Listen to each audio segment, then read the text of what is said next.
시청자 여러분 안녕하십니까. 금요일에 아침엔 매일경제입니다. 오늘이 대설이죠. 눈은 없어도 최강의 한파가 대신 몰려왔습니다. 오늘 하루 옷을 단단히 꾸며 매셔야겠습니다. 먼저 각 신문의 일면부터 전해드리겠습니다. 매일경제신문부터 준비되어 있습니다. 카카오 카풀 서비스 시작 1시간 전에 국회에서 막혔다 이렇게 돼 있습니다.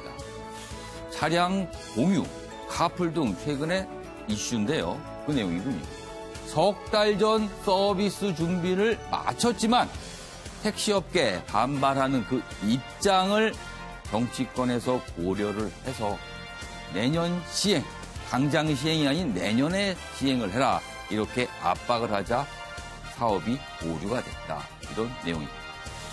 이런 부분 고민의 지점이기도 하고요. 이런 규제 계속 있어야 되는가 이런 또 고민이 드네요. 이번엔 동아일보로 가겠습니다.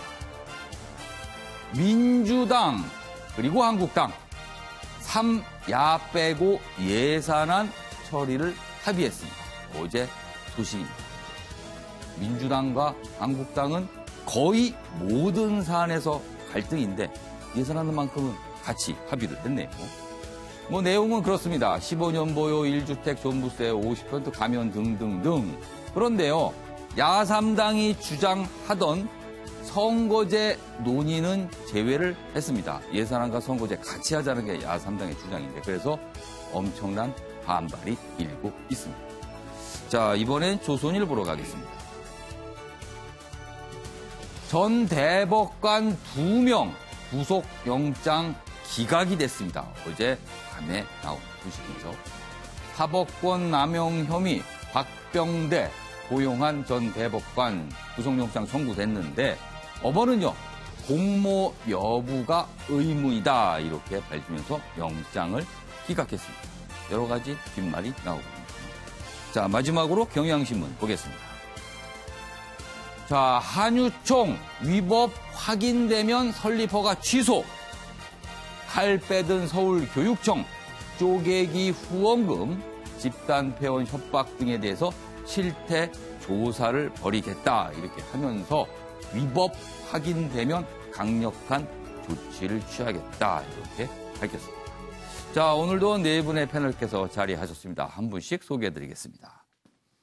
먼저 윤경호 매일경제 논설위원 자리하셨고요. 오늘도 특별히 두 분의 현직 국회의원 나오셨습니다. 강병원 더불어민주당 의원 그리고 백승주 자유한국당 의원 자리하셨고요. 장유식 변호사도 나오셨습니다. 안녕하세요. 안녕하세요. 안녕하십니까.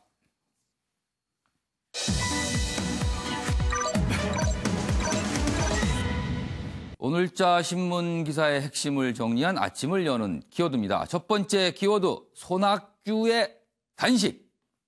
그리고 손님은 폭군인가요? 손님은 왕이란 말은 있는데. 광주형 일자리 자초, 마지막으로 제이노믹스 설계자, 떠나다. 이렇게 네 가지 키워드로 정리를 해봤습니다. 자, 그럼 1시간 동안의 신문 브리핑 본격적으로 출발하겠습니다. 첫 번째 내용은 전직 대법관 구속영장 기각된 소식부터 좀 다뤄보지요. 여기 있습니다. 매일경제신문입니다. 박병대 고용한 전 대법관 구속영장 모두 기각 이렇게 돼 있습니다. 법원 범죄 성립 법리상 의문이 든다. 기각 사유입니다. 검찰은 영장 재청구할 가능성이 있다 이렇게 전하고 있고요. 관련 기사 하나 더 보죠. 16기수 아래 후배 법관의 현명한 판단 호소한 두 전직 벽관. 이런 호소가 작용을 한 걸까요? 여기 내용 더 보죠. 4시간 40분 검찰과 치열한 공방, 영장 실질 심사를 받은 겁니다. 그리고 여러 가지 내용에 대해서는 주로 부인을 했어요. 박병대, 부적절한 건 없었다 항변. 고용한 주도적 위치 아니다 강조 이렇게 했습니다. 자, 그럼 여기서 관련 영상 보고 내용 이어가도록 하겠습니다.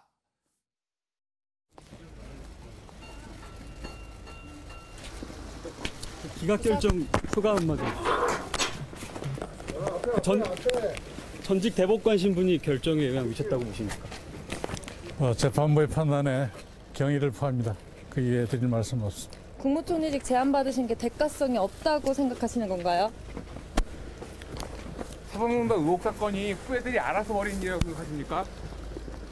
더 이상 드릴 말씀은 없습니다. 블랙리스트 지시 안 하셨습니까?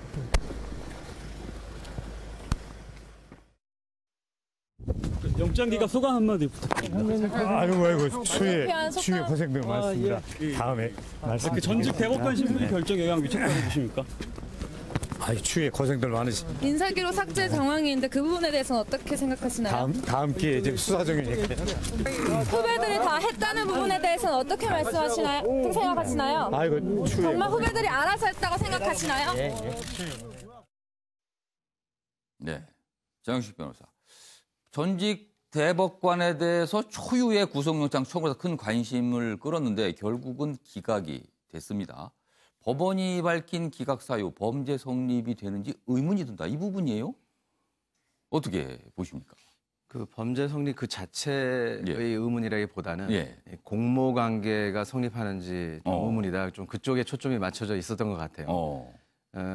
임종원 실장에 대해서 이미 범죄에 대해서 어느 정도 소명이 된다라고 예. 이미 영장에 나왔기 때문에 예. 같은 내용을 가지고 그 자체가 범죄가 되지 않는다 이렇게 보긴 좀 어려운데 아마 이분들이 임종원 실장하고 양승태 대법원장이 직접 예. 보고하면서 일이 이루어졌고 자신들이 그 과정에서 주도적으로 참여하지 않았다라고 하는 변론을 했고 아마 그게 좀 주요한 것 같습니다. 그럼 관여했는지 여부가 좀 불분명하다, 의문이다. 그런 부분에 법원이 좀 초점을 맞춘 거네요, 그럼. 그렇죠. 예, 공모 관계에 좀 초점을 맞춘 것 같습니다. 알겠습니다. 자, 윤경호 의원님. 자, 이 영장 기각이 나오자, 결정이 나오자 좀 여러 가지 반응이 있어요. 좀 엇갈리고 있는데 일각에서 이제 제 식구 감싸기다 역시 사법부다 이런 반응. 그리고 반면에 이유가 있어서 그렇게 된 걸로 보인다라는 또 긍정적인 반응 있습니다. 어떻게 보십니까? 제19 감싸기 이런 시비의 소지를 줄이기 위해서 예. 영장 전담 판사의 전력까지도 검토를 해서 예. 시비가 최소화될 수 있는 분을 분에게 맡겼다. 뭐 예. 이런 기사도 있었어요. 예. 제가 보기에는 이 재판 거래 자체에 대해서 CCBB를 가려야 되고 예. 나중에 재판까지 가서 정말 벌을 줘야 되는지 여부는 추후 문제이지만 예. 이 전직 대법관 출신이라는 점 때문에 사실 관심이 있는 거지. 형사 사건에서요. 기본적으로 현행범이거나 도주 우려가 있거나 또는 증거인멸 이 해당 사유가 없는 한은 불구속 상태에서 예. 기소를 하고 불구속 상태에서 예. 재판을 하도록 하는 게 예. 미국 형사법상 뭐 변호사님이 앞에 계십니다만 예. 맞는 거다. 저는 그렇게 생각합니다. 예. 굳이 꼭 이 대법관이라는 두 분 이 신분 때문이 아니라도 기본적으로 기울어진 운동장일 수 예. 있거든요. 공권력, 특히 검찰 권력 쪽과 죄가 없음을 변호인과 함께 항변을 해야 되는 피고 쪽은 당연히 분리할 수밖에 없는데요. 구속 상태에서 이루어지는 재판과 그렇지 않은 상태에서의 재판 뭐 이런 걸 감안하면 형사소송법의 기본 원칙상으로도 예. 사실은 굳이 구속을 하지 않고도 재판을 할 수 있다면 그렇게 하는 게 맞는데 그런 점에서 보면 예. 이 건은 뭐 원칙대로 간 것 같고요. 예. 다만 이 두 대법관에 대한 구속을 왜 검찰이 고집을 했을까? 예. 결국은 양성태 전 대법원장 소환을 둘러싸고 뭔가 이 정황을 맞추기 위해서 궁극적인 목표는 거기까지 가야 되는 그렇습니다. 겁니다. 바로 그런 점 때문에 이미 지금 이 두 대법관에 대한 구속영장 청구는 정치적인 사안이 돼버린 걸로 그렇게 보입니다. 알겠습니다. 강병원 의원 나오셨으니까요. 아무래도 오늘 논평을 준비를 하셔야 될 것 같은데 이 사안에 대해서 당의 입장. 자, 지금 여러 가지 이제 평가가 있을 수 있습니다. 어떻게 보셨습니까?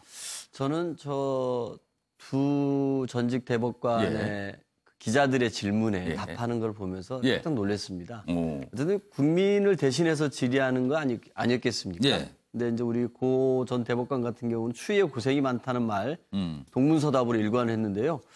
뭐 얼마 전에도 그런 분이 계셨던 것 같아요. 기자들의 질문에 동문서답으로 일관하시는 분이 있었던 것 같은데. 예. 뭐 후배 법관들 앞에서 현명한 판단을 호소할 게 아니라 본인들에 의해서 지금 정말 고통받고 있는 후배 법관들이 있을 겁니다. 그리고 이 사법부 전체가 불신받고 있고 예.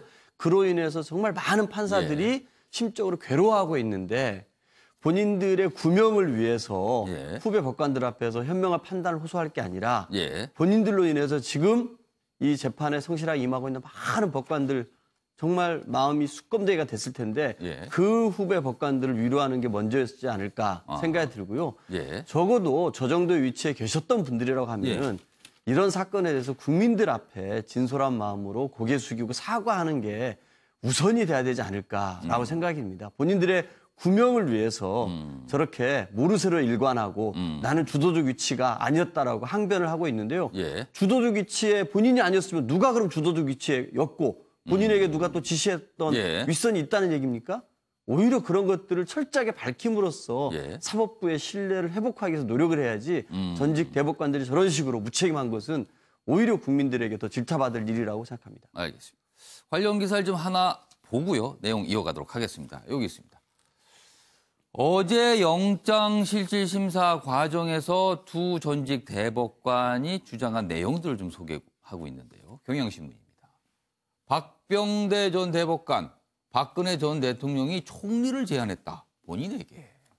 그러나 본인은 거절을 했다. 이런 얘기입니다. 그리고 고영한 전 대법관, 청와대와 재판 거래 안 했다. 이렇게 주장을 했다고 합니다. 내용 더 보면요.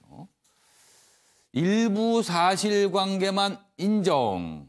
그리고 증거인멸이나 도주 우려 없지 않느냐. 이렇게 항변을 했다고 합니다. 뭐 신경 등을 묻는 질문이 있었는데 여기에는 답을 하지 않았다. 그런데 가장 관심을 끄는 내용은요. 이겁니다. 박근혜가 총리를 제안했다. 박병재 전 대법관. 글쎄요. 이걸 좀 어떻게 받아들여야 될까요? 일단 백승주 의원께서도 요 기각된 사실에 대해서 의견을 좀 주시죠. 우선 전직 대법관이라는 이유 때문에 그 영장심사에서 혜택을 받았어도 안 되죠. 국민 눈높이에서 보면은. 그 혜택을 받았을 걸 의심하는 분들이 이제 제 식구 감싸기다. 이런 이야기 시각을 드러내는데 저는 혜택을 받았어도 안 되지만 불이익을 받았어도 안 된다 이렇게 생각을 합니다. 전직 대법관이나 전직 고위 관리라 해서 뭐 특혜 받아서 안 되지만 또 특별히 불이익을 받아서 안 된다는 그런 원칙에서 이렇게 이 문제를 봐야 되지 않냐 이런 생각을 갖고 있고요. 그런 측면에서 어제 영장 발부 전담 부장판사의 그 기각하는 사유 중에 범죄 성립이 되는지 의문이다. 이 얘기에 우리 귀를 한번 기울여볼 필요가 아까 있습니다. 장훈식 변호사께서 그 부분 좀 자세히 설명해 주셨는데, 그러니까 범죄 사안 자체는 존재하지만 관련성 범죄 여부에 대한 성립이 되는지 있다고 의문이다. 이 말에 대해서 이 수사하고 기소를 담당한 검사는 참 부끄러워야 됩니다. 영장 발부하는 전담판사 하루에 수십 건 수백 건 할 텐데 범죄 성립이 되는 것조차가 의문이다. 이런 얘기를 했죠.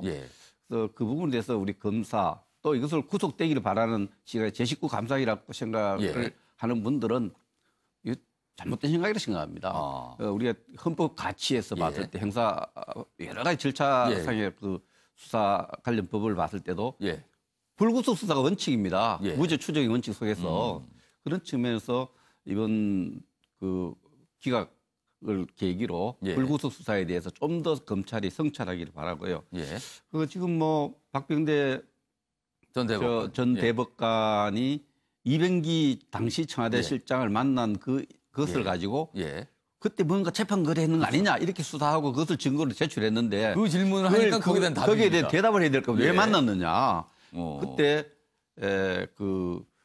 총리 교체와 관련해서 총리 할 가능성이 저 받아들일 의사가 있는 이걸 물었다고 이걸 계속 이야기한 거죠.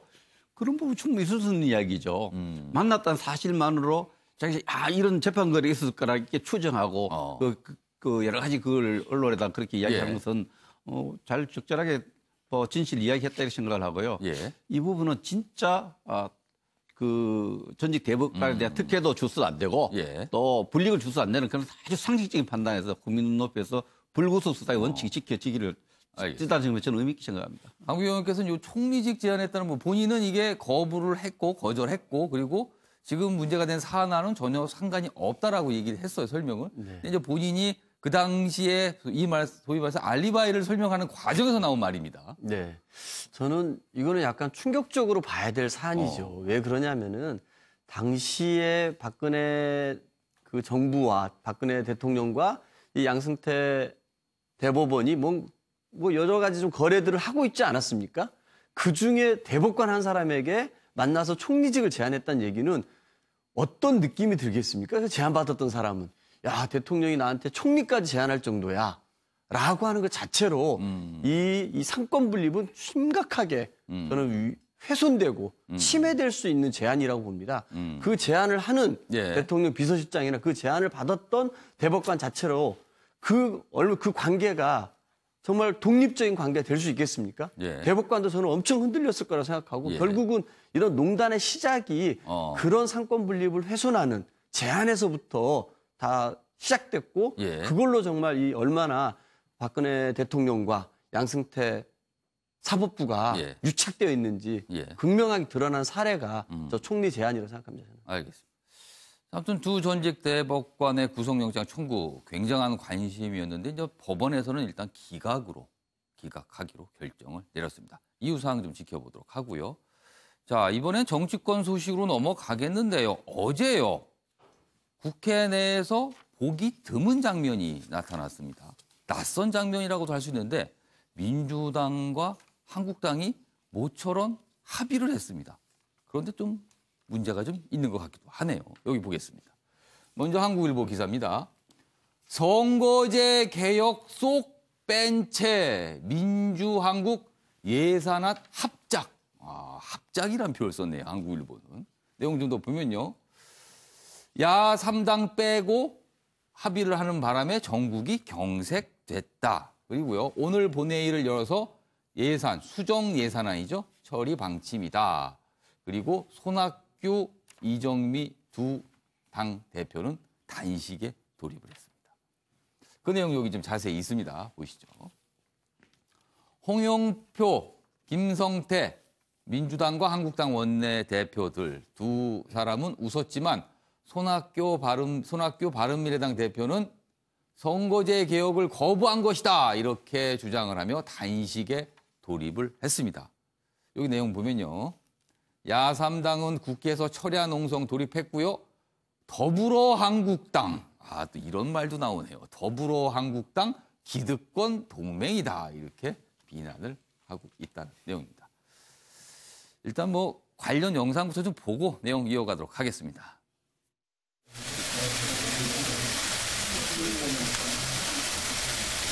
여야가 2019년도 예산안에 합의하고 서명을 완료했습니다. 2019년도 예산안 중 감액 규모는 청년 초과 고용 장려금 등 일자리 예산 및 남북협력기금의 일반 회계 적립금 등을 포함하여 총 5조 원 이상으로 한다.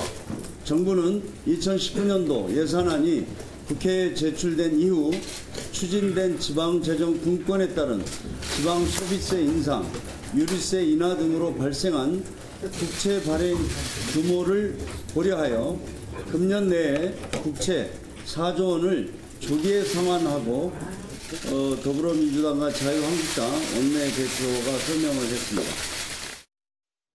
네, 윤경호 의원님. 일단 어제 상황 좀 평가해 주시고요. 손학규 대표의 단식, 이 부분도 어떻게 보시는지 의견을 주시죠. 상황이 많이 복잡한데요.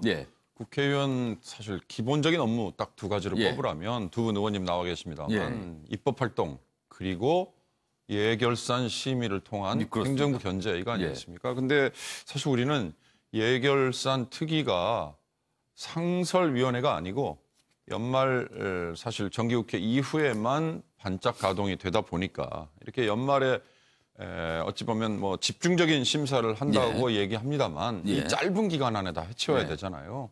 그러나 지금 470조 5천억 원이라는 슈퍼 예산인데 이 많은 규모를 촘촘히 정말 들여다봤는지 정말 낭비는 없는지 그리고 정말 꼭 써야 될 곳에 우선순위를 부여했는지 이런 걸 따지자면 한도 끝도 없죠.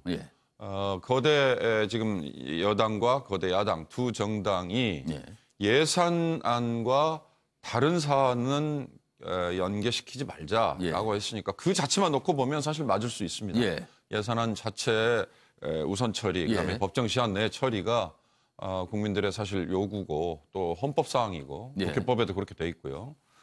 합쳐봐야 49석밖에 안 되는 야3당으로서는 예. 사실 예산안이라는 거를 걸어서 절박하게 선거법 개정에 대해서 뭔가 동력을 찾고 싶었던 심정은 제가 이해를 합니다. 예. 뭐라 그럴까요? 전 뭐 이렇게라도 해서 정말 예산안을 통과시켜야 되느냐라는 점에 대해서는 한쪽으로 제가 치우치는 평가를 하기는 어렵습니다. 그러나 예산안은 분명히 처리를 해야 되고요. 그러나 그렇다고 해서 지금 이것 때문에 이제 아마 정기국회 남아있는 기간, 그다음에 임시국회 기간 모두 다 제대로 가동은 뭐 어려워지지 않을까 싶은데요.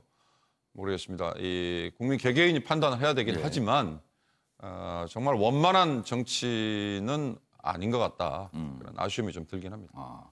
윤경호 의원님 말씀이니까 처음에는 좀 긍정적으로 평가를 하시다가 마무리가 좀 아쉬움이 좀 크게 있다. 이 부분으로 마무리해 주셨네요. 자, 오늘 두 분 각각 민주당과 한국당에서 나오셨으니 어제 한국일보는 합작이라는 표현가 있었습니다. 예산안 합작. 거기에는 아마 좀 비판적인 의미가 좀 들어간 것 같은데 일단 그렇게밖에 결정할 수 없었던 이유. 먼저 백승주 의원부터 좀 의견 들어보겠습니다. 그 이유 좀 설명해 주세요. 왜 어제 그렇게 합의가 됐는지. 가장 큰 메시지는 그 야3당이 좀 무리한 요구를 하고 있었죠. 예산안 통과와 49설 가진 야3당이 본인들이 원하는 선거제도와 예산안 통과를 이렇게 연계시키는 전략을 놨기 때문에 그냥 이 야3당과의 협상을 계속 하다가는 이제 예산안 통과 무한정 길어질 거 아닙니까?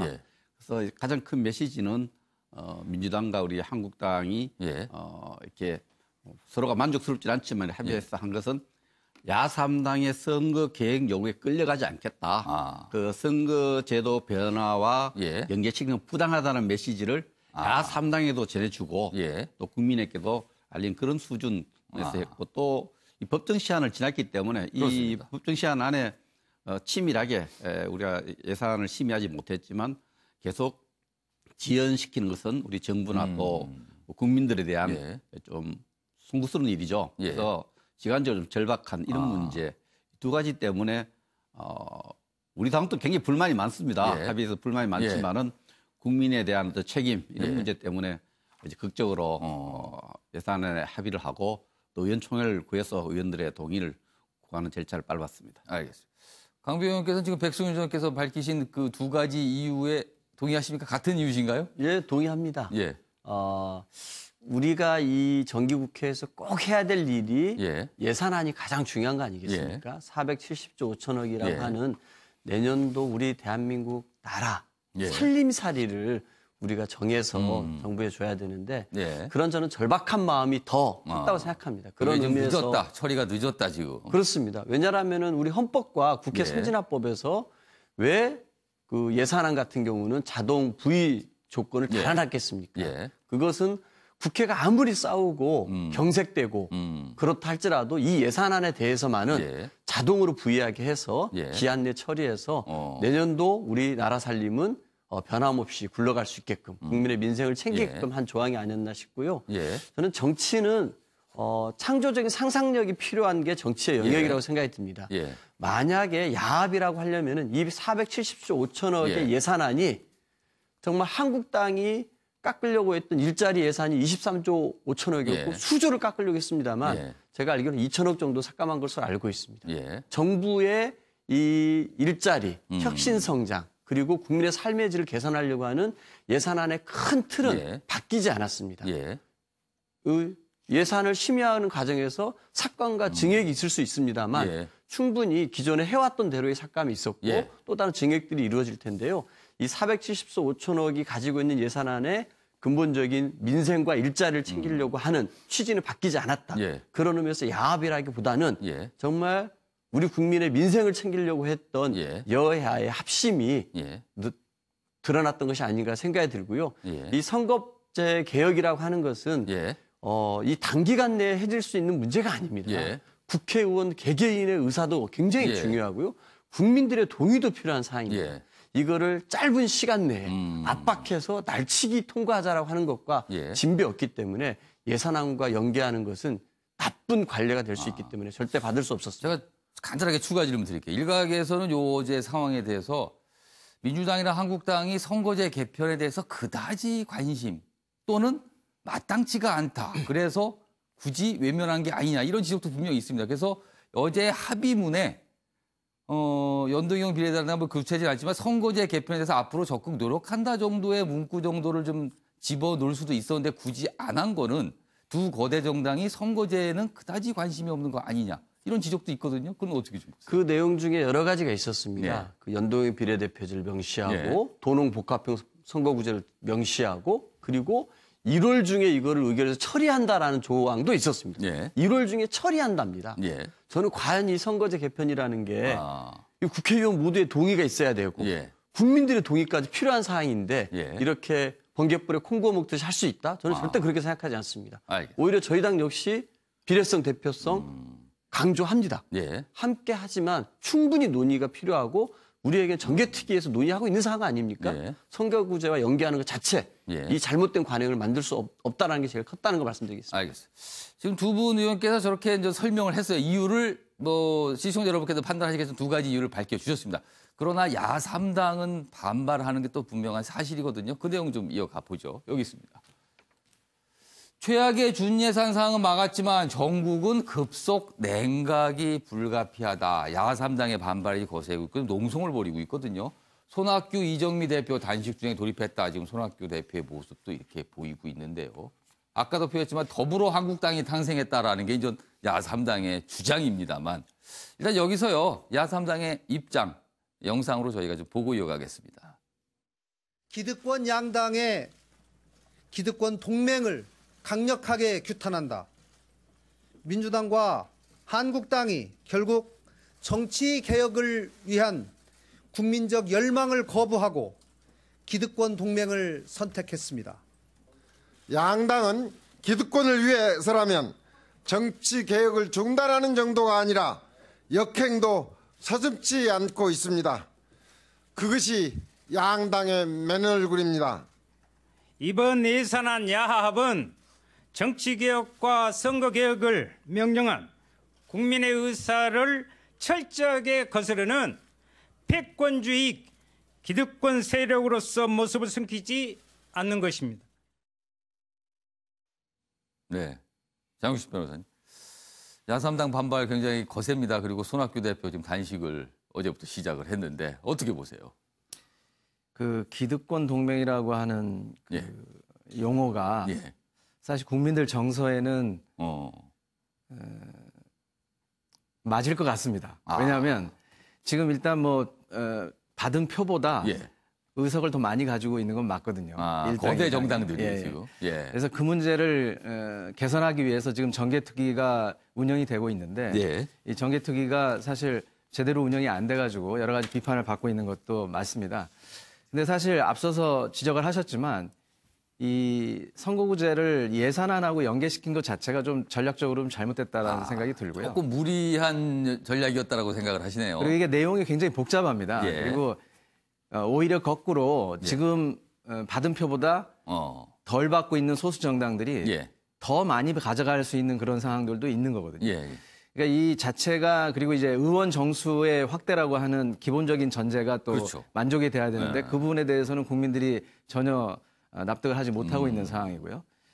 또 한편으로 이제 저 정당들은 최소한 5% 정도 이상 또는 3% 또는 이제 5석 이상의 의석을 갖고 있는 아주 소수 정당은 아닌 일정한 규모를 가지고 있는 정당들이거든요. 저희 야3당은. 그러니까 지금 우리 아시다시피 진입장벽이라는 것이 있습니다. 이게 3% 5석이 넘지 않으면은 소수 정당들은 원내로 진입할 수가 없는데 사실 그 정당들에 대한 부분들은 또 논의가 빠져 있거든요. 그러니까 더 작은 정당들에 대한 논의가 또 빠져 있기 때문에 또 저 야3당도 기득권이라고 비판을 하지만 또 자기 이익을 위해 가지고 주장하는 측면들이 좀 있기 때문에 약간의 설득력은 좀 부족한 부분이 있습니다. 손학규 대표의 단식 돌입은 좀 어떻게 보세요?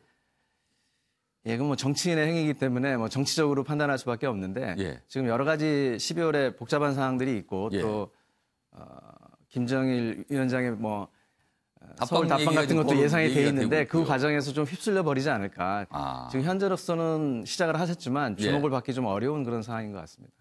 손학규 대표 그동안 뭐 여러 가지 큰 결심을 할 때마다 항상 더 큰 일이 벌어져서 그게 사안이 묻히곤 하는데 이번에도 단식이랑 굉장히 극단적 선택을 했는데 어떻게 진행이 될지. 중요한 거는요. 사람의 건강이나 이런 게 해치면 안 되는 거거든요. 그래서 주변에서 지금 말리시는 분도 상당수가 있다는 소식도 들리네요. 자, 이번에는 자유한국당 얘기를 좀 이어가 보겠습니다. 자유한국당 자꾸 그 당내에서 다른 당 만들자는 얘기가 나오나 봅니다. 그 얘기 좀 해보죠. 여기 있습니다. 세계일보입니다. 친박 신당 창당설 또 설설 끓는 한국당 이렇게 됐습니다. 한국당 주변에 여러 가지 설들이 나오고 있습니다. 홍문정 의원 신당 실체 당 바깥에 있다 이렇게 인터뷰에서 밝힌 내용이 있어서 주목을 받고 있고요. 뭐 화해 도모하는 분위기 있는 거 아니냐. 그렇죠. 또 이걸 가지고 또 다른 쪽에서는 비판을 하는 목소리도 있어요. 그리고 박지원 이건 또 한국당 이분은 한국당 의원도 아니신데 또 이런 얘기가 있는데 박근혜 구속 만기 시점에 신당 가능하다. 본인이 또 이런 전망을 내놓으셨습니다. 그래서 여기 있네요. 그 얘기 여기 자세히 좀 있네요. 여기 보시죠. 박지원 민주평화당 의원의 2019년 정가 예측이다. 이렇게 제목을 달았습니다. 박근혜 전 대통령 구속 만기 내년 4월 석방되면 친박 신당이 탄생할 것이다. 전망인가요? 예언인가요? 관련해서 영상 들어보고 이어가겠습니다. 왜 지금 그런 짓을 하는지 나 이해를 못하겠어요. 당대표 선거에서 지금 당대표 선거가 중요한 게 아니라 국가가 중요한 거예요. 재판도 끝나지 않았는데 그런 거 하면 안 됩니다. 저는 재판을 지켜보고 또 그 두 대통령이 먼저 국민들에게 반성하는 자세를 보일 때 재판이 끝났을 때 얘기가 나오는 거지. 친박당 생깁니다. 앞으로 두고 보세요. 아, 그래요? 네. 한국당이 말이죠. 예. 인적 청산하면은 친박이 나갈 거 아니에요? 예. 그러면은 바른미래당에 있는 몇 분들은 비박당으로 갈 거예요. 예. 또 자유한국당은 비박당이 되고 친박당이 따로 생깁니까? 따로 생깁니다. 그럴 가능성이 있습니까? 저는 생긴다고 봅니다. 박근혜 대통령의 구속 만기가요. 예. 내년 4월입니다. 박근혜 대통령은 존재 자체만으로도 예. 구심점이 된다. 국회의원 당선시킬 힘이 생겨요. 네, 유경호 의원님. 예. 자, 박지원 의원은 뭐 저렇게 전망을 했고요. 그리고 한국당 주변 그리고 안팎에서 여러 가지 얘기가 지금 있습니다. 윤경호 의원께서 보시기에는 친박 신당, 이 10년 전에 친박연대인가요? 아무튼 친박 신당 이 가능성 어떻게 보십니까? 뭐 제가 가능성을 예측하는 거는 자신이 없고요. 예. 그러니까 선거를 앞두고 생긴 당이 성공한 사례 별로 많지 않죠. 예. 선거 때문에 급조됐다라고 하면 설사 원내 교섭단체 정도는 만들 수 있을지 모르지만 그 다음에는 대부분 흡수되거나 뭐 해체되거나 했다는 점이 제 기억이고 박지원 의원의 지적 중에 저는 하나 딱 눈에 띄는 게요. 지금 김무성 의원이나 또는 권성동 의원이나 탄핵에 앞장섰던 분들이 갑자기 지금 태도를 바꾼 거 이거는 일반 국민을 상대로 보내는 메시지가 아니라 오로지 지금 자유한국당 내에 일부 그러니까 저를 봐주세요라고 하는 일부만을 겨냥하는 메시지인 걸로 저는 그렇게 해석이 되거든요. 그러니까 글쎄요, 이 정치라는 게 지금 당장 당권을 잡아야 하기 때문에 그 당권을 잡는 데에 투표권을 행사하거나 또는 뭐 목소리를 낼 수 있는 사람들만을 상대로 하는 게 정치 이게 맞는 건지 물론 그럴 때도 있어야겠죠.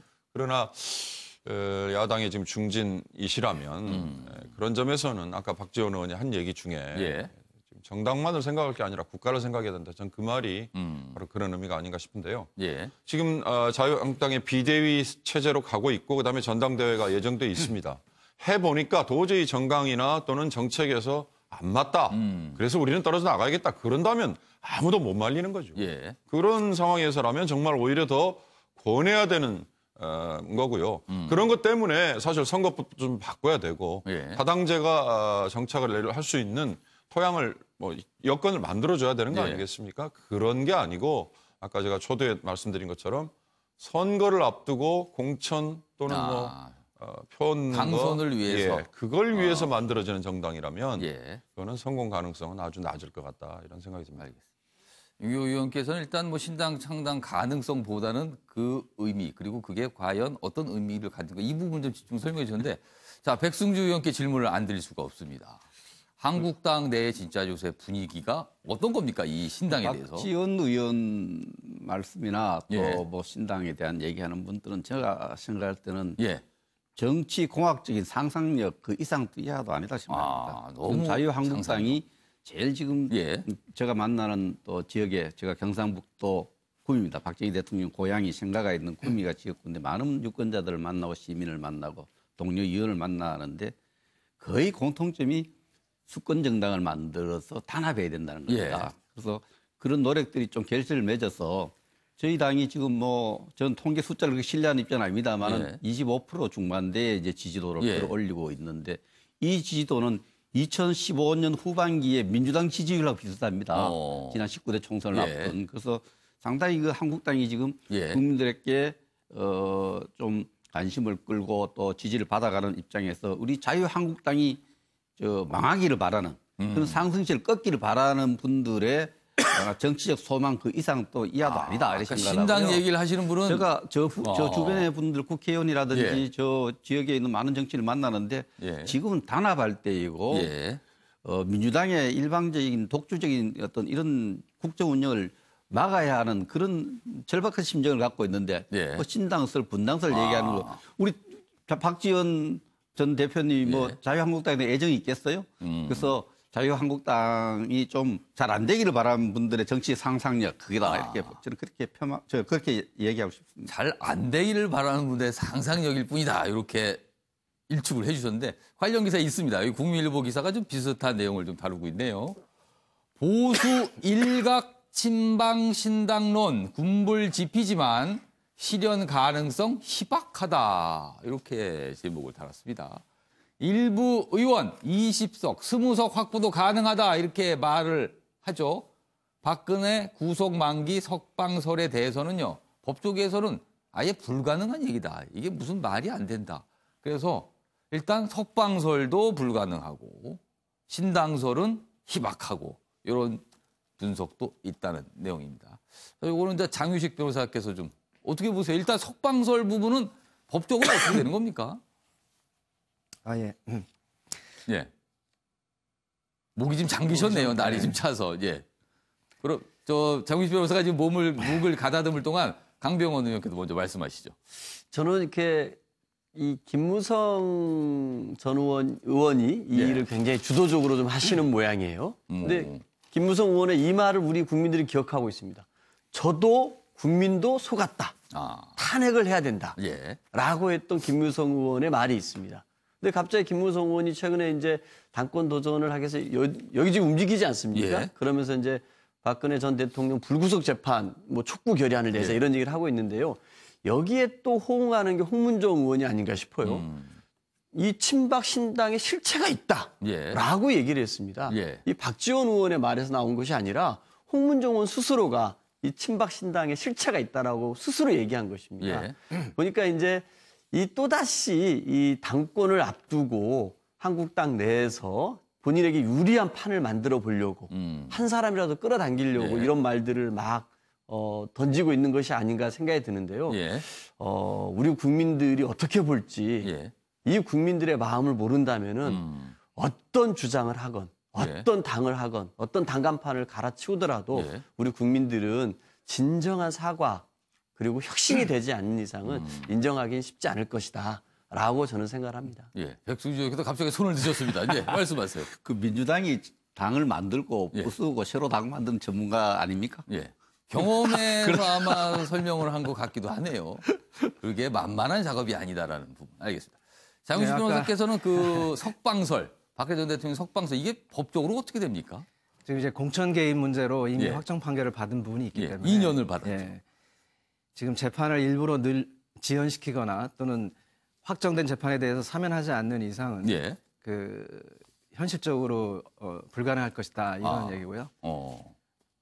사실 뭐 이게 법적인 그런 문제보다는 정치적인 그런 문제이기 때문에 정치적으로 저는 뭐 사실 친박 신당의 실체가 있다고 생각을 합니다. 왜냐하면 우리나라 그 정치가 어떤 인물 중심으로 되고 있고 박근혜 대통령 같은 경우에 지금 어려운 처지에 있긴 하지만 고정적인 지지층이 최소한 10% 20% 있는 그런 분위기 때문에 충분히 뭐 실체가 있다고 생각하는데 뭐 개인적인 입장에서는 우리나라 보수가 다시 일어나는 것은 필요한데 조금 더 합리적인 보수들이 과거의 어떤 적폐와 관련된 보수가 아니고 합리적인 보수들이 주도성을 가지고 보수를 다시 재건하는 것이 바람직하다 이렇게 생각합니다. 뭐 전반적으로 보면요. 어떤 결과로 갈지 모르겠지만 한국당 내부에서 좀 진통이 좀 여러 가지 모습이 잡히고 있습니다. 자, 이번엔 제 뒤쪽 화면을 좀 봐주시기 바랍니다. 자, 여기 보면은 프랜차이즈 업체 로고가 보이죠? 맥도날드입니다. 근데 이 매장에서요. 고객 갑질이 계속 반복되고 있다.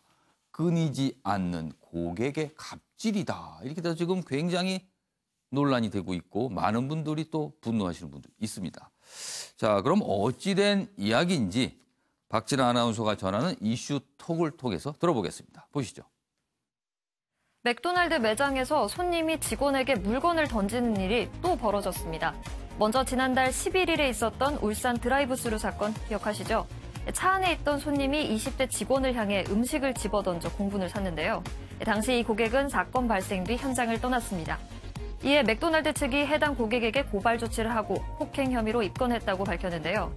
경찰 조사에서 고객은 회사 일 때문에 스트레스가 많아서 감정이 폭발했었다 이렇게 진술했습니다. 그리고 같은 달 서울의 한 매장에서도 비슷한 일이 벌어졌는데요. 어제 인터넷엔 17일 밤에 일어난 맥도날드 매장이라며 영상이 올라와 떠들썩했습니다. 중년의 손님이 직원의 얼굴에 햄버거가 든 종이 가방을 던지는데요. 논란이 된 영상 함께 보고 오시죠.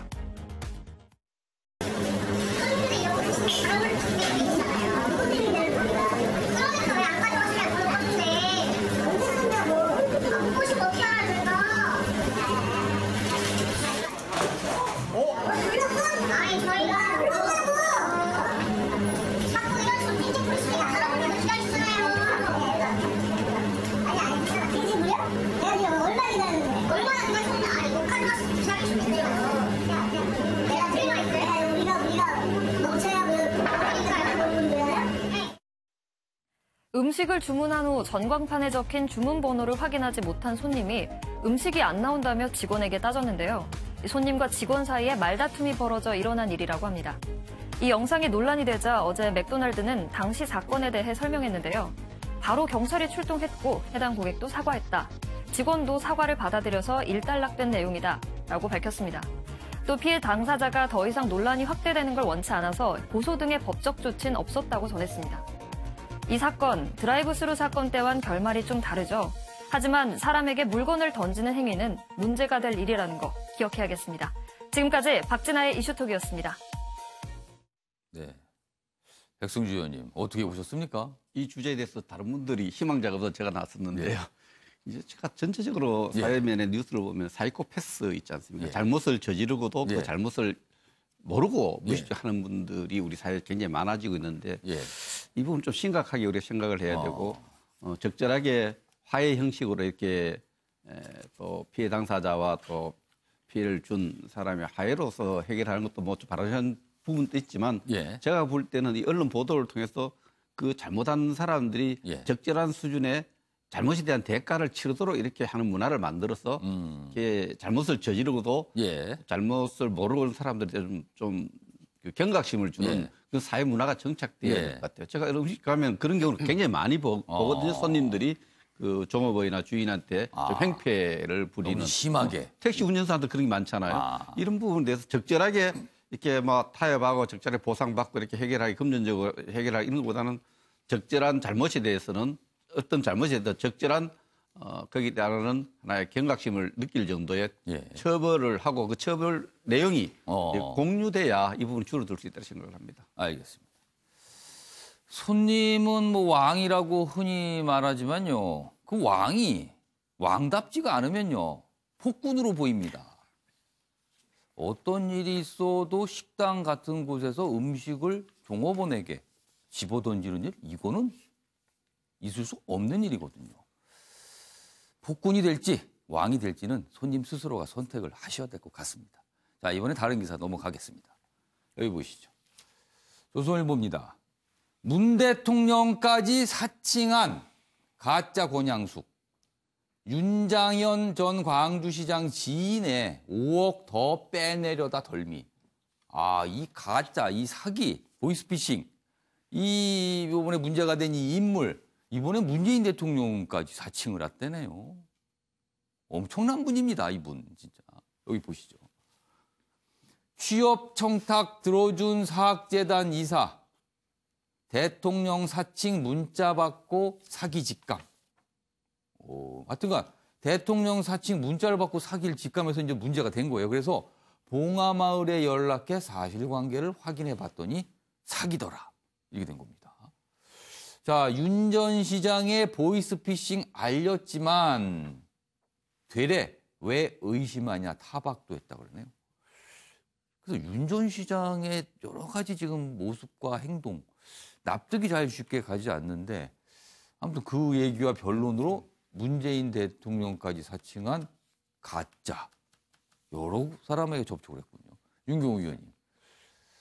지금이 어느 세상인데 사실 이런 분이 있나요? 그리고 또 사기가 통했습니다. 글쎄요.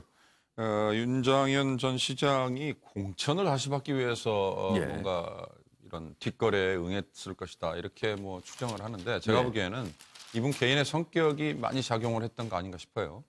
본인도 어느 매체하고의 인터뷰를 보니까 지금 네팔에서 아직 돌아오지 않고 있다는 거죠. 뭔가 쓰인 것 같다 이렇게 뭐 얘기한 걸로 그냥 넘어갔던데 제가 봐도 그런 것 같습니다. 그러니까 이분이 치과의사 출신이긴 하지만 과거에 제야에서 운동을 했었던 분이고 그런 점에서 아마 노무현 전 대통령에 대한 어찌 보면 과도한 보호 의식 같은 게 작동을 했던 거 아닌가 이런 생각만 드는데요. 글쎄 좀 제가 이런 말씀드리면 너무 개인에 대한 공격이 되는 것 같습니다만 사실은 좀 실망감이 크잖아요. 이런 분을 우리가 광주시장으로 뽑아가지고 일을 맡겼다라는 거에 대해서 이 제대로 정책 결정에 대한 판단이 그러면 현직에 있을 땐 제대로 됐었을까라는 좀 그런 점에서 좀 실망감이 커서 너무 개인적인 공격이 되는 것 같아서 좀 죄송하긴 합니다만 갈수록 좀 아쉬움이 큽니다. 이 사기꾼은 사기꾼대로 문제고요. 또 윤장현 전 시장은 여러 가지 좀 설명을 해야 될 부분이 많이 있습니다. 지금 아직 귀국을 안 했지만 13일 전에 귀국을 한다는 의사를 밝혔는데요. 오게 되면은 아마 언론에서도 크게 다루지 않을까 싶습니다. 자, 이번엔 어떻게 생각하십니까? 순서를 진행해 보겠습니다.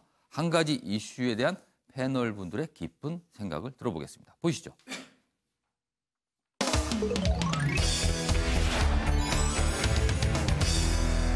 오늘 어떻게 생각하십니까? 주제는요. 광주형 일자리가 좌초되고 있는 상황.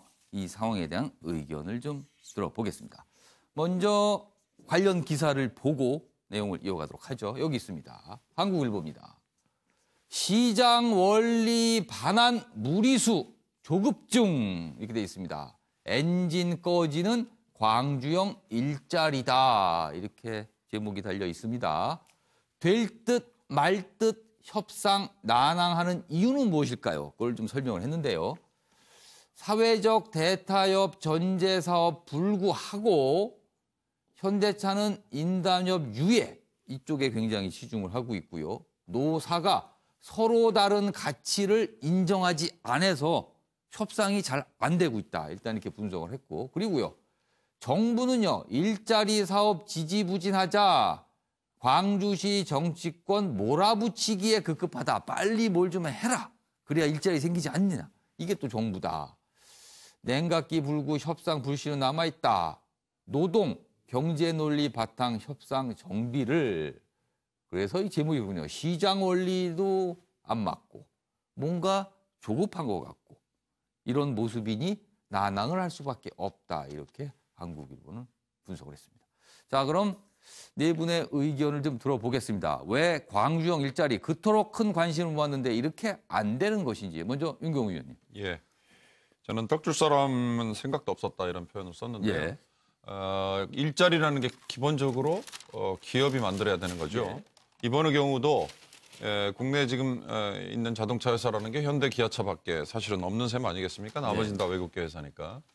현대 기아차가 발주를 하고 거기서 온 물건에 대한 발주를 광주에 만드는 공장에서 절반의 임금만 받고, 임금 절반이라는 거는 현대 기아차의 정규직 직원 대비입니다. 그렇습니다. 절반의 임금만 받고, 또 하나 원칙은 이렇게 해서 만들어진 광주 일자리의 기업에서는 5년 동안 임금 협상과 단체 협상을 하지 말고 유예를 하자. 매년 임금 올려달라고 해서 그 다음에 또 올리고 그러면 처음에 이 정신에서 위배되지 않느냐 이건데 설사 이 두 가지가 지켜졌다 하더라도 현대차 입장에서는 그럼 광주 공장에서 어떤 물건을 만들 것이냐죠. 어떤 물건을. 중간에 협상이 될 때 나온 얘기는 소형 SUV 뭐 이런 그렇습니다. 상당히 구체적인 얘기도 있었습니다. 그러나 소형 SUV를 지금 다른 데서 만들지 않고 있으면 여기서 만드는 게 먹혔겠죠. 이미 울산 공장에서도 만들고 또 다른 뭐 생산 라인에서도 얼마든지 가능한 대목이기 때문에 광주형 일자리, 광주에 새로 만드는 공장에 기존에 없던 예를 들어서 전기차 대량 생산 라인이 거기에 만들어진다든지 뭐 이랬으면 얼마든지 성공이 가능했겠죠. 특히 기사에도 지적이 돼 있습니다만 지금 그렇지 않아도 자동차 업계는 기존의 가솔린차, 디젤차는 생산을 줄이려고 하는 판입니다. 지금 공급이 너무 많아서 지금 공급이 과잉 상태라서 오히려 수급 조절을 하는 차원에서는 줄여야 되는 판인데 여기서 물건을 만든들 누가 사주느냐 이런 문제가 처음부터 있었기 때문에 일자리라는 게 구호만으로 생각만으로 이념만으로 만들어지는 거는 아니구나. 정말 너무 어려운 길이구나. 차라리 자동차 생산 라인이 아니라 사회적 기업, 흔히 말하는 사회적 기업이라는 뭐 형태도 있지 않습니까? 사회적 기업에서 뭔가를 만들어내고 이게 전 국민적인 뭐 어떤 수요를 창출하는 운동 뭐 이랬다면 물론 그것도 성공할 가능성이 뭐 높지는 않습니다만 그랬다면 어땠을까 하는 생각도 듭니다. 차라리 좀 방향을 좀 바꿨으면 어땠을까라는 이런 지적을 해 주셨습니다. 자, 강병호 의원께서는 광주형 일자리 지금 좌초되는 이 분위기 어떻게 보십니까? 저는 상당히 좀 이렇게 안타깝게 바라보고 있습니다. 그리고 여당에서는 굉장히 좀 큰 관심을 둔 사안 아니었습니까? 그랬었습니다. 왜냐하면은 저희 사회가 고용 없는 저성장 시대지 않습니까? 근데 그 고용 없는 것 중에 하나가 이제 인건비 비중이 자동차 산업 같은 거 높다 보니까 그렇고 세계적으로 또 자동차 산업, 우리 자동차 산업이 어려운 것도 현실입니다. 그러다 보니까 이 적정 임금 그리고 적정 노동 시간 등을 한다고 하면 그 나머지 필요한 부분 주거라든지 문화에 드는 비용이라든지 보육 같은 경우는 사회 임금으로 뒷받침을 해줘서 실질 임금을 대폭 높이는 효과를 갖는 광주형 일자리를 만들려고 했죠. 그렇죠. 이번에 그 내용이 이제 예산안에 반영시키려고 했습니다. 그랬었습니다. 그럼에도 불구하고 이런 우리 사회에서 이 사회 통합형 일자리를 만드는 좋은 하나의 시도였는데 다 자초가 됐습니다만 저는 이게 완전히 끝난 게 아니라 불씨는 살아있는 것 아닌가 계속 살려갔으면 하는 생각이고요. 저는 이제 우리 노사 관계도 이 대립만을 생각하던 노사 관계에서 떠나서 노가 없으면 사도 없고 사가 없으면 노도 없습니다. 서로가 존재하기 위한 전제 조건이 노사입니다. 저는 그런 의미에서 이 사측도 정말 이렇게 일자리를 필요로 하고 있는 사람들 그리고 노동 쪽에서도 기업이 이 사업을 계속해서 하기 위해서 요구하고 있는 바에 대해서 서로 역지사지할 때만이 우리 사회가 이 고용 없는 저성장 시대를 대비할 수 있는 그런 철학이 아닌가라고 생각이 들고요. 서로의 이 가치를 버리지 못했던 이것이 파국으로 온 것이 좌초된 것이 너무나 안타깝고 이 불씨를 저는 꺼뜨리지 말고 살려가서 이 광주형 일자리, 사회 통합형 일자리를 우리 저성장 시대에 꼭 만들어봤으면 좋겠습니다. 강병호 의원께서는 안타까움을 좀 담아서 역지사지를 좀 강조해 주셨습니다. 백수주 의원께서는 어떻게 생각하십니까? 저는 그 구미가 지역구에서 구미 일자리 신경 쓰다 광주 일자리에 대해서는 잘 모릅니다. 그런데 구미형 일자리 뭐 이런 거 좀 얘기해 보시면 어떨까요? 일자리를 보면 지금 지방자치 주도형 일자리 창출 모델로서 이제 광주형 일자리가 있는 것 같아요. 이제 현대자동차가 기존 인건비가 너무 높으니까 50% 수준의 인건비를 지불하고 그 부족분을 광주시가 이제 좀 동부생비를 좀 제공하고 그리고 또 안정적으로 생산시설을 유지하려니까 노사 합의가 이루어져서 한 5년 정도는 서로 노사간의 갈등이고 새로운 조약, 임당협 같은 것을 임금 단체 협약 같은 것을 맺지 않은 상태에서 해서 윈윈윈 트리플 윈이죠. 회사도 좋고 광주시도 좋고 근로자도 좋고 이런 걸 이상적으로 했는데 기본적으로 좀 이게 잘 되려면 신뢰가 있어야 되거든요. 기업은 또 무한 신뢰를 또 광주시라든지 국가회사에 대한 무한 신뢰를 해야 되고 또 이 노조들도 기업에 대한 신뢰가 있습니다. 이런 신뢰가 성숙되지 않았기 때문에 출발부터 잘 되지 않을 거라는 그런 상상을 할 수밖에 없는 그런 부분이라고 생각을 합니다. 기본적으로 그 광주시장이 주도하는 일자리 창출이든 정부가 주도하는 일자리 창출이든 일자리는 기업이 하고 기업과 노동자 간의 어떤 여러 가지 합리적인 협상에 의해서 만들어가는 게 맞다. 일정 기간 동안은 짧은 기간 동안은 정부가 개입하는 것이 맞고 정부 지원이 맞지만은 장기적으로 안정적으로 하기 위해서는 기업의 논리, 시장의 논리, 그대로 이렇게 일자리가 만들어지는 것이 맞지 않나 이렇게 생각을 합니다. 시장의 논리에 좀 맡겨야 되는데 그 부분이 좀 아쉬움이 있다. 자, 장우식 변호사께서는 어렵지만 가야 할 길 이렇게 쓰셨네요. 네, 뭐 강병훈 의원님하고 뭐 거의 비슷한 안타까운 심정을 적어본 건데요. 이게 좀 난항을 겪다가 노조 쪽에 어느 정도 정리가 된 것 같으니까 다시 또 회사 쪽에서 거부를 했지 않습니까? 네, 우리 사회에서 처음으로 시도되는 사회적 대타협 상생의 모델인 만큼 불씨를 살려가지고 다시 좀 정리를 했으면 합니다. 뭔가 의미가 좀 있는데 불씨가 좀 꺼지는 것 같아서 안타까움을 표시해줬어요. 좀 네 분 의견을 들어봤는데요. 두 분씩 약간 좀 묶음이 져지는 느낌이 좀 있습니다. 시청자 여러분께서는 어떻게 생각하셨는지 모르겠습니다. 자, 여기 동아일보 기사로 좀 이어가 보겠습니다. 여기 있습니다. 제이노믹스 설계자로 통상 문재인 정부의 경제 정책에 큰 그림을 그렸다는 학자로 통합니다. 김광두 국민경제자문위원회 부의장 청와대에 사의를 표명했습니다. 그만두겠다라고. 여기 보시죠. 대선 막바지 문재인 캠프의 영입. 문정부 경제팀과 그동안 적지 않은 시각차를 보여왔습니다. 지금 국민경제자문위원회 부의장을 맡고 있는 상태에서 여러 가지 다른 의견을 좀 냈죠. 최저임금 등 공개적으로 쓴소리. 청와대는 5월부터 이미 사의 표명이 있었다. 수용될 듯하다. 이런 반응이 나왔는데요. 윤기호 의원님, 김광두 부의장의 사의. 뭐 이렇게 간단하게만 볼 사안은 아닌 것 같습니다. 그렇습니다. 국민경제자문회의 부의장이라는 자리는 상근하는 청와대 참모는 아닙니다. 그러나 대통령의 경제정책에 대해서 전반적인 자문을 하는 역할이고 무엇보다 김광두 부의장은 박근혜 전 대통령의 유명한 줄푸세 공약을 참여했었고요. 또 문재인 대통령 캠프에 와서는 지금 흔히 말하는 제이노믹스에 상당한 기여를 했다 이거니까 그런 점에서 이제 무게감을 갖는 거죠.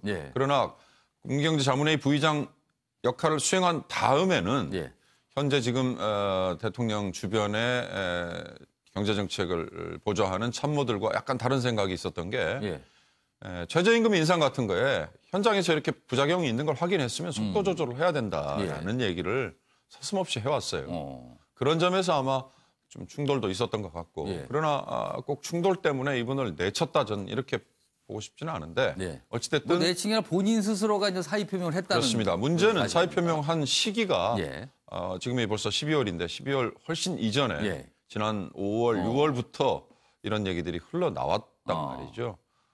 그런 점에서 전 문재인 대통령이 김광두 부의장의 이 사의 표명을 수용을 과연 할 것이냐. 저는 그게 더 관심. 청와대 기사에 따르면 수용할 듯하다라는 얘기가 나옵니다. 아마 이미 이렇게 언론에 났는 상태에서는 수용을 할 수밖에 없으니까 공론화한 걸로 보입니다. 그렇다면 이제는 문 대통령 주변에 쓴소리를 할 수 있는 참모는 다 떠나가는 상황이 되는데 결코 바람직하지 않죠.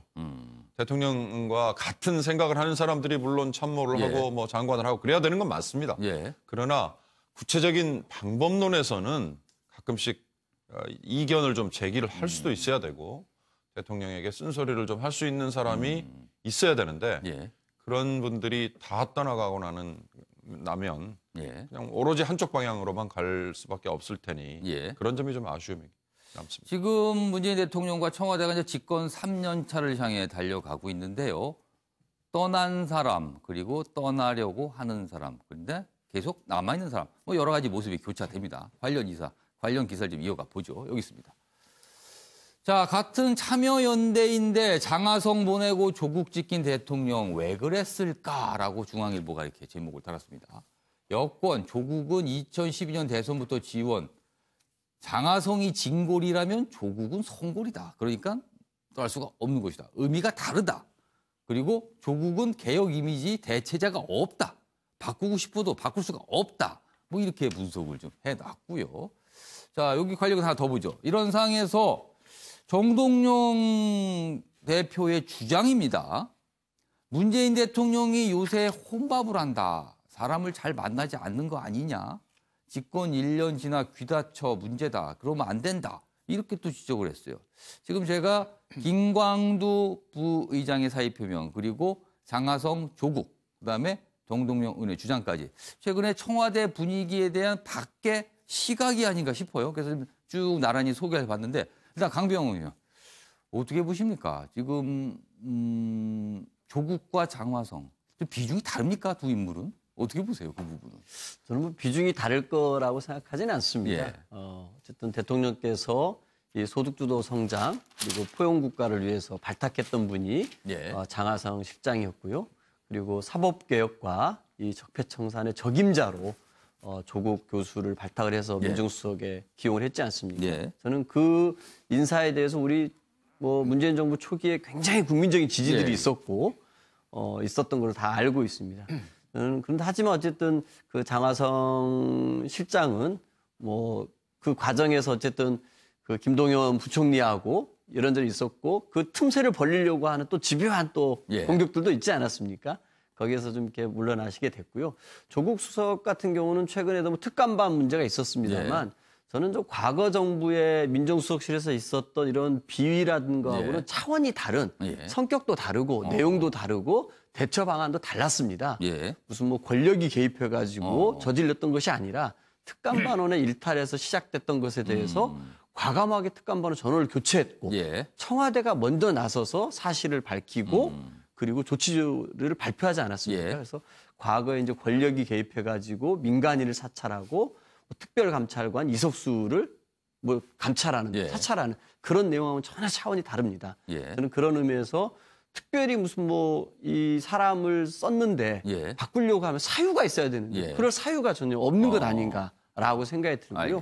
족수에 갖고 있는 상징성을 인정해야 되는 거 아닌가 싶습니다. 백승주 의원께서는 어떻게 보셨어요? 이전하고 좀 차원이 다르다 하는데 제가 차원이 다른 걸 인정합니다. 이전에 저도 정부에 조금 일을 했습니다만 민정수석에 청와대에 근무하는 분들이 일과 시간 중에 백주에 업자들하고 골프를 친다는 것은 상상할 수 없는 일이에요. 정말 역대급 국기 문란입니다. 지금 그 의혹 때문에 굉장히 좀 그런 문란에 대해서 포괄적 책임을 묻지 않는 모습에 대해서 국민들이 어떻게 생각할지 저는 뭐 짐작이 갑니다. 저는 이 지금 전국 운영 구도 변화와 관련해서 유지시킨 것은 하나의 타격민을 중심으로 해서 감성 정치, 영상 정치, 또 이 사법 계획이라는 게 사실은 공안 통치거든요. 민정수석을 앞세웠던 감성 통치와 공안 통치의 어떤 기조는 유지를 하고 그 대신에 경제는 너무 어려우니까 경제는 상상할 수 정도로 어렵습니다. 시장에 나가면 그 어려운 경제에 대해서는 적절하게 책임을 추궁하는 것이 정부 운영에 도움이 된다 이렇게 판단하지 않았느냐. 그런 판단 속에서 집권 이제 3년 차 전국 운영의 기조를 잡았다는 판단의 기준이 좀 달랐다. 그런데 사실 이건 정말 민정수석실에 일어난 일들은요. 또 수사를 들어가는데 수사한 사람 옆에 사람도 쳤다고 이렇게 하는 모습들을 보고 국민들이 아마 민정수석은 사실은 직접 책임 있는 문제, 그건 따져봐야 될 문제고 감찰해봐야 될 문제지만 그 직원들이 일어났던 일들은 역대급 기각문란이다. 여기에 대한 포괄적 감독자로서 책임이 있다. 이렇게 생각합니다. 알겠습니다. 장윤식 변호사께서는 어떻게 보셨어요? 저도 참여연대하고 좀 관련이 있는데 뭐 장하성 교수하고 조국 교수를 뭐 비교할 필요조차가 없는 것 같습니다. 이 두 분은 뭐 비교해가지고 누가 선거리고 누가 진거리고 이런 얘기는 흥미 위주의 얘기고요. 장하성 교수 쪽은 잘 모르겠지만 조국 교수 같은 경우에 지금 집권 이후에 문재인 정부가 추진해 왔었던 국정원 개혁이라든가 또 공수처라든가 경찰과 검찰 간의 수사권 조정 문제라든가 이런 그 권력기관 재편 문제에 대해서 어떤 핵심적인 키를 갖고 있는 분입니다. 저는 뭐 이 조치에 대해서 평가하기 전에 좀 다행스럽다고 일단 생각하는데 조국 교수가 지금 민정수석에서 물러나게 되면 이 작업들이 다시 또 몇 개월 지연될 가능성이 있기 때문에 지금 이게 좀 실종될 가능성이 있는 이 권력기관에 대한 개편 과정들을 좀 신속하게 마무리 짓는 그런 그 조치를 취하길 바랍니다. 알겠습니다. 자, 이번에는 뭐 시간이 잠깐 남아서 나라박 소식 간단하게 보겠습니다. 여기 보시면요. 부시 전 대통령의 장례식이 어제 있었습니다. 85세의 비밀 경호원 따돌린 아버지 부시, 아들 부시의 유머 작별식 이렇게 돼 있습니다. 병석에서 친구와 몰래 술잔을 비울 정도로 굉장히 유머가 넘쳤던 아버지에게 장례식장에 웃음과 울음이 교체됐다. 이런 내용입니다. 자, 오늘은 한파와 강풍이 겹치면서 수도권과 중부지방에선 체감온도가 영하 10도 안팎까지 떨어지겠습니다. 낮 최고 기온도 영하권에 머물겠습니다. 아침의 매일경제 여기서 마칩니다. 시청해주신 여러분 고맙습니다.